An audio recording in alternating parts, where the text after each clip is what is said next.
We've now added the functionality to be able to create bespoke names and colors for different room types.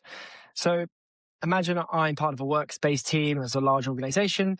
We've been using layout to be able to design out one of our new floors. And I've gotten to a point now where we're happy with it and we want to share it around teams to kind of get sign off. So what I could do is I could go to these different open workspaces. And for instance, I know that zone 6, this has actually been planned out for marketing. So let's go and put marketing in here. I could go through and kind of put the other departments. I could indicate whose offices are going to be whose, what different meeting rooms will be used for, get it to a point where I think it's labeled out correctly. And now we can go along and hit export, share.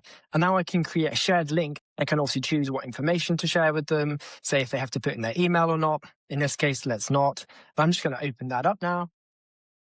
And now we're looking at the shared link that I've just created. I can go into zones, go into the open workspaces, and you can see it's there being updated.